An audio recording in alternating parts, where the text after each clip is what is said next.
സിന്ദൂരരേഖ ഭാഗം 55. മനു മുറിയിൽ തന്നെ നിൽക്കുന്നത് കൊണ്ട് അവൾക്ക് അവിടെ നിന്ന് സാരി മാറാൻ സാധിക്കില്ല. അത് മനസ്സിലാക്കി അവൾ ഉടുക്കാനുള്ള വസ്ത്രമൊക്കെ എടുത്തുകൊണ്ട് അടുത്തുള്ള മുറിയിലേക്ക് പോകാനൊരുങ്ങി.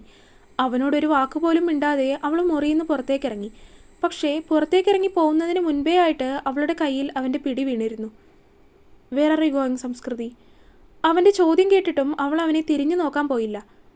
സാരി മാറണം, അമ്പലത്തിലേക്ക് പോകാനുള്ളതാണ്. അവൻ്റെ പിടി തൻ്റെ കയ്യിൽ നിന്ന് വിടുവിക്കാൻ ശ്രമിച്ചുകൊണ്ട് അവൾ പറഞ്ഞു. പക്ഷേ അവൾക്കതിന് കഴിയുന്നുണ്ടായിരുന്നില്ല. അവൻ അവളുടെ കൈകളിൽ കൂടുതൽ മുറുക്കി പിടിച്ചു. കയ്യിൽ നിന്ന് വിട് എന്ന് പറഞ്ഞ് അവൾ ഒന്നുകൂടെ ബലത്തിൽ അവൻ്റെ കയ്യിൽ നിന്ന് പിടി വിടുവിക്കാൻ ശ്രമിച്ചപ്പോഴേക്കും അവൻ അവളെ തിരികെ മുറിയുടെ അകത്തേക്ക് കയറ്റി വാതിൽ ചേർത്തടച്ച് കുറ്റിയിട്ടിരുന്നു. അവളെ വലിച്ചകത്തേക്ക് കയറ്റി മതിലിലേക്ക് ചേർത്ത് നിർത്തിക്കൊണ്ട് അവൻ അവളെ ഇറുകെ പുണർന്നു. അവൾക്ക് എന്തെങ്കിലും ചെയ്യാനോ പറയാനോ കഴിയുന്നതിന് മുന്നേ തന്നെ ഇതെല്ലാം അവൻ ചെയ്തു തീർത്തിരുന്നു. അവളുടെ കയ്യിലിരുന്നിരുന്ന ഡ്രസ്സെല്ലാം കയ്യിൽ നിന്ന് താഴേക്ക് ഊർന്നു പോയി. അവൻ്റെ കണ്ണുകളിലേക്ക് നോക്കിയപ്പോൾ അവൻ തന്നെ നോക്കി നിൽക്കുന്നു. ആദ്യമായിട്ട് അത്രയും അടുത്ത്. അവൻ്റെ കണ്ണുകളിൽ താൻ മാത്രം നിറഞ്ഞു നിൽക്കുന്നത് അമ്മാൾ കാണുന്നുണ്ടായിരുന്നു. മനുവേട്ട മാറ്. അടുത്ത നിമിഷം തന്നെ അവൻ്റെ നെഞ്ചിൽ പിടിച്ചൊന്ന് തള്ളി നീക്കാൻ ശ്രമിച്ചുകൊണ്ട് അവൻ്റെ മുഖത്തേക്ക് നോക്കാതെ തന്നെ അമ്മാൾ പറഞ്ഞു. എങ്കിലും അവൻ നിന്നിടത്ത് നിന്ന് ഒന്ന് അനങ്ങിയതുപോലുമില്ല. അവൻ അവളുടെ മുഖത്തേക്ക് തന്നെ നോക്കി നിൽക്കുകയായിരുന്നു. അമ്മാളു അവൻ്റെ മുഖത്തേക്ക് നോക്കുന്നില്ലെങ്കിലും അവൻ മാറാൻ എന്ന രീതിയിൽ അവനെ തള്ളി നീക്കാൻ ശ്രമിക്കുന്നുണ്ട്. പക്ഷേ അവൻ്റെ ശരീരത്തിൽ നിന്നും വരുന്ന പെർഫ്യൂമിൻ്റെ ഗന്ധം അവളെ വല്ലാതെ തളർത്തി കളയുന്നുണ്ടായിരുന്നു. മനുവേട്ട, എനിക്ക് ദേഷ്യം വരുന്നുണ്ട്. അമ്പലത്തിൽ പോകാനുള്ളതാണ്. അവനെ ദേഷ്യത്തോടെ പറഞ്ഞുകൊണ്ട് ശക്തമായി ഒന്നുകൂടി തള്ളി നീക്കാൻ ശ്രമിച്ച് അല്പം ദേഷ്യത്തിൽ തന്നെ അമ്മാൾ പറഞ്ഞു. പക്ഷേ അവളുടെ കയ്യിലിരിക്കുകയായിരുന്ന അവൻ്റെ കൈ ഞൊടിയിടയിൽ അവളുടെ ഇടുപ്പിലായി അമർന്നതും പെട്ടെന്ന് ഷോക്കടിച്ചതുപോലെ അമ്മാൾ കണ്ണുമിഴിച്ച് അവനെ നോക്കി. അവൾ അവനെ നോക്കിയ നിമിഷം തന്നെ അവൻ അവളെ വലിച്ച് തന്നിലേക്ക് ചേർത്തുകൊണ്ട് അവളുടെ ഷോൾഡറിൽ മുഖം അമർത്തി അവളെ ഇറുകെ പുണർന്നു. സോറി. അവൻ്റെ പതിഞ്ഞ ശബ്ദം അവളുടെ കാതിൽ വന്ന് പതിച്ചു.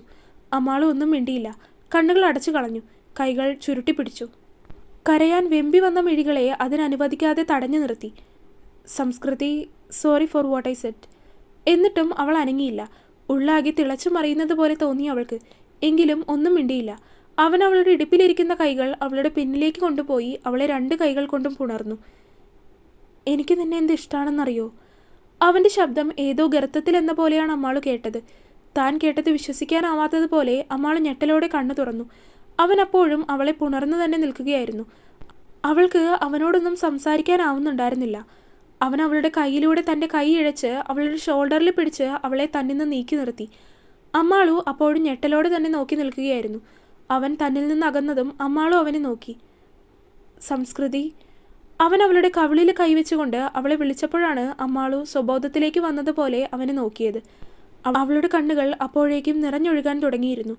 അമ്മാളു ഒന്നും മിണ്ടാതെ വീണ്ടും അവനെ നീക്കിക്കൊണ്ട് പുറത്തേക്ക് പോകാനൊരുങ്ങി. പക്ഷേ അവൾ മറികടന്നു പോകും മുന്നേ മനു വീണ്ടും അവളുടെ കയ്യിൽ പിടിച്ചു നിർത്തിയിരുന്നു. അവളുടെ കയ്യിൽ പിടിച്ച് അവൻ വീണ്ടും അവളെ കട്ടിലിൽ കൊണ്ടുവന്നിരുത്തി. സംസ്കൃതി, ഐ ആം സോറി. പക്ഷേ അത് കേൾക്കാൻ താല്പര്യമില്ലാത്തതുപോലെ അവൾ വീണ്ടും കട്ടിലിൽ നിന്ന് എഴുന്നേറ്റു. പക്ഷേ പിടിവിടാത്തതുപോലെ മനു അവളുടെ കയ്യിൽ തന്നെ പിടിച്ചിരിക്കുമായിരുന്നു. അവൻ അവളുടെ കൂടെ എഴുന്നേറ്റ് അവളെ പിന്നിലൂടെ ഒന്ന് പുണർന്നു. വേണ്ട മനുവേട്ട, എനിക്ക് അമ്പലത്തിൽ പോകണം. എന്നെ വെറുതെ വിട്ടേക്ക്. വാക്കുകൾ പതറിപ്പോകാതിരിക്കാൻ പരമാവധി ശ്രമിച്ചുകൊണ്ട് അവൾ അവനിൽ നിന്ന് അകന്നു മാറാൻ നോക്കിക്കൊണ്ട് പറഞ്ഞു. പക്ഷേ ഗൗരവത്തോടെയാണ് അവൾ പറയാൻ ശ്രമിച്ചതെങ്കിലും അവൾ പറഞ്ഞു വന്നപ്പോൾ അത് ദയനീയമായും അപേക്ഷ പോലെയായും മാറിപ്പോയിരുന്നു. അമ്മു. അവൻ അവളെ തൻ്റെ ദേഹത്തേക്ക് അമർത്തിക്കൊണ്ട് പതിഞ്ഞ ശബ്ദത്തിൽ വിളിച്ചു. അവൻ്റെ ആ വിളി അവളെ മൊത്തത്തിൽ പിടിച്ചുലയ്ക്കാൻ പാകത്തിനുള്ളതായിരുന്നു. അത്രയും നേരം അവനിൽ നിന്ന് അകന്നു മാറാൻ ശ്രമിച്ചുകൊണ്ടിരുന്നവൾ അവൻ്റെ ആ ഒരു വിളിയിൽ അനങ്ങാതെ നിന്ന് പോയി. I am sorry. അത് പറയുന്നതിനോടൊപ്പം അവൻ്റെ ചുണ്ടുകൾ അവളുടെ കവിളിലായി അമർന്നതും അവളുടെ കണ്ണുകൾ ഞെട്ടലോടെ വിടർന്നു പോയി. ഞൊടിയിടയിൽ അവളെ തിരിച്ചു നിർത്തിക്കൊണ്ട് അവൻ കൈ രണ്ടും അവളുടെ കവിളിലേക്ക് ചേർത്ത് പിടിച്ചു. എനിക്ക് നിന്നെ ഒത്തിരി ഇഷ്ടമാണ്. പക്ഷേ എനിക്കത് പ്രകടിപ്പിക്കാനാവുന്നില്ല. എങ്ങനെയാണ് അത് നിന്നോട് എക്സ്പ്രസ് ചെയ്യേണ്ടതെന്ന് എനിക്കറിയില്ല അമ്മു. അവൻ പറയുന്നത് അവൾ ഏതോ ലോകത്തെന്നതുപോലെയായിരുന്നു കേട്ടു നിന്നത്. അവൻ അവളുടെ കവിളിൽ പെരുവിരൽ കൊണ്ടൊന്ന് തഴുകിയതും അമ്മാളും അപ്പോഴാണ് ബോധം വന്നതുപോലെ അവനെ നോക്കിയത്. അവളുടെ കണ്ണുകൾ അപ്പോഴും നിറഞ്ഞൊഴുകുക തന്നെയായിരുന്നു. അവൾക്ക് അവനോട് എന്തൊക്കെയോ തിരികെ പറയണമെന്നുണ്ടായിരുന്നു. എങ്കിലും ഒന്നും പറയാൻ പറ്റാത്തതുപോലെ തോന്നി അവൾക്ക്. ശബ്ദം പുറത്തേക്ക് വരാൻ എന്തൊക്കെയോ പാടുപെടുന്നത് പോലെ.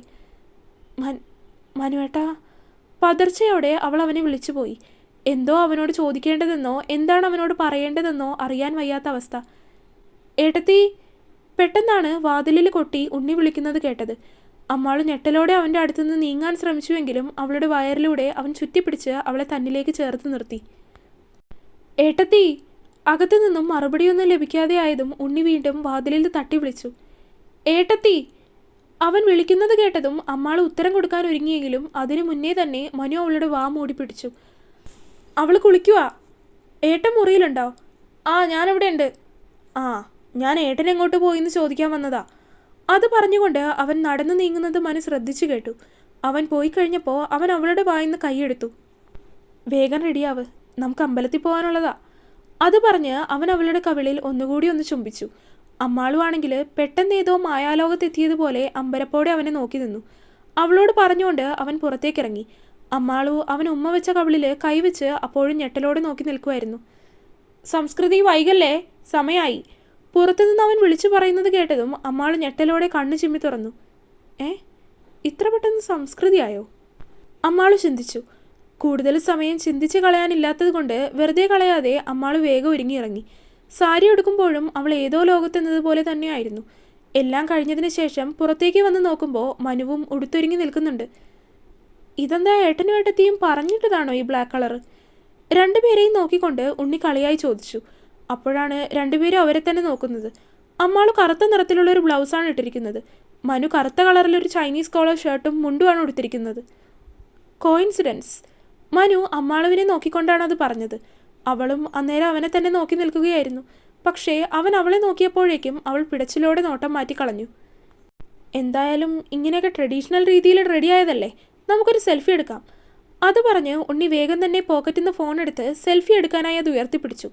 അപ്പോഴും മനു അമ്മാളുവിനെ തന്നെ നോക്കി നിൽക്കുമായിരുന്നു. രണ്ടുപേരും ഒന്ന് ഫോണിലേക്ക് നോക്ക്.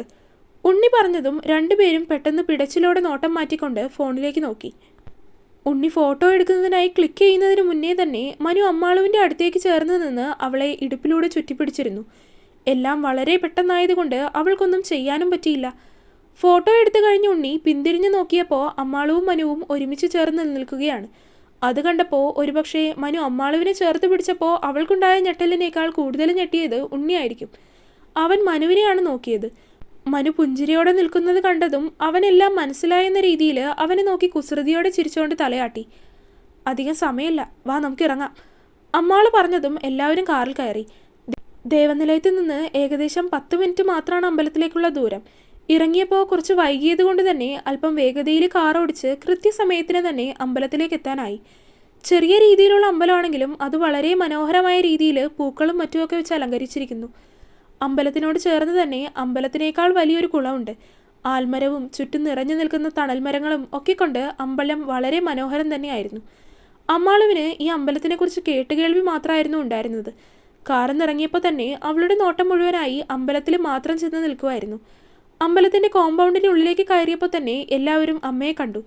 അമ്മ എന്തൊക്കെയോ ചടങ്ങുകൾ ചെയ്യുന്നത് കൊണ്ട് തന്നെ ഒരു മുണ്ട് കൊണ്ട് ദേഹം പുതച്ചിട്ടുണ്ടായിരുന്നു. ഇവരെ എല്ലാവരെയും കണ്ടപ്പോൾ മാണിക്കശ്ശേരി തറവാട്ടിലെ എല്ലാവരും ഒരുപോലെ ഞെട്ടലോടെ നോക്കുന്നത് അമ്മാളും ഉണ്ണിയും മനുവും കാണുന്നുണ്ടായിരുന്നു. എങ്കിലും അവരത് കാണാത്തതുപോലെ തന്നെ നടിച്ചു. അമ്പലത്തിലെ എല്ലാ ചടങ്ങുകൾക്കും വളരെ ഭക്തിയോടെ തന്നെ 3 പേരും പങ്കെടുത്തു. ശാന്തിമാർ ചെയ്യാൻ പറഞ്ഞ കാര്യങ്ങളെല്ലാം കൃത്യമായി തന്നെ ചെയ്തു. ചടങ്ങുകളെല്ലാം കഴിഞ്ഞപ്പോഴേക്കും രാവിലെ ഏകദേശം 10 മണി അടുപ്പിച്ചായിട്ടുണ്ടായിരുന്നു. ഉണ്ണിക്കാണെങ്കിൽ പോകാനുള്ള ധൃതിയുമായി. ചടങ്ങുകളൊക്കെ കഴിഞ്ഞപ്പോൾ തന്നെ എല്ലാവരും കൂടി മനുവിൻ്റെയും അമ്മാളുവിൻ്റെയും ഉണ്ണിയുടെയും അടുത്തേക്കാണ് വന്നത്. കാരണം ഇവരൊന്നും അങ്ങനെ തറവാട്ടിലെ കാര്യങ്ങൾക്കും ആവശ്യങ്ങൾക്കും ഒന്നും വന്ന് കണ്ടിട്ടില്ല. എന്തെങ്കിലും ഉണ്ടെങ്കിൽ തന്നെ ശ്രീകുമാരി മാത്രമാണ് തറവാട്ടിലേക്ക് പോകാറുള്ളത്. ഇവരെല്ലാം ആദ്യമായിട്ട് വരുന്നത് കൊണ്ട് തന്നെ അവരെല്ലാവരും അവരുടെ അടുത്തേക്ക് നടന്നു വന്നു. അന്നേരം അത്രയും അമ്മാളുവിൻ്റെ നോട്ടം വന്നു നിന്നത് അമ്മയുടെ മൂത്ത ജ്യേഷ്ഠൻ്റെ മകൾ അപർണയുടെ നേർക്കായിരുന്നു. എന്തുകൊണ്ടോ അവളുടെ നോട്ടം അത്ര ശരിയല്ല എന്നാണ് അവൾക്ക് തോന്നിയത്. മനുവിനെ നോക്കുന്നത് ശരിയായ കണ്ണുകളിലൂടെയല്ല എന്ന് അമ്മാളുവിന് എന്തുകൊണ്ടോ തോന്നുന്നുണ്ടായിരുന്നു. അതുകൊണ്ട് തന്നെ വല്ലാത്തൊരു അസ്വസ്ഥതയോടു കൂടെയായിരുന്നു അവിടെ അവൾ നിന്നിരുന്നത്. മനുവിനോടും ഉണ്ണിയോടും എല്ലാവരും സംസാരിക്കുന്നുണ്ട്. എങ്കിലും ആരും അമ്മാളുവിനെ കണ്ടതായിട്ട് പോലും ഭാവിക്കുന്നില്ലായിരുന്നു. അതിൻ്റെ കാരണം എന്താണെന്ന് അറിയാവുന്നത് കൊണ്ട് തന്നെ അവളും ആരോടും സംസാരിച്ച് അവരെ ബുദ്ധിമുട്ടിക്കാൻ നിന്നില്ല. തുടരും. അപ്പോൾ വീഡിയോ കണ്ടവരെല്ലാവരും വീഡിയോ ലൈക്ക് ചെയ്യുക. നിങ്ങളുടെ അഭിപ്രായങ്ങൾ എന്തായാലും അത് കമൻറ്റായിട്ട് അറിയിക്കുക. ചാനൽ സബ്സ്ക്രൈബ് ചെയ്യാത്തവരുണ്ടെങ്കിൽ സബ്സ്ക്രൈബ് ചെയ്യുക. അടുത്ത പാർട്ടായിട്ട് നാളെ വരാട്ടോ. ബൈ.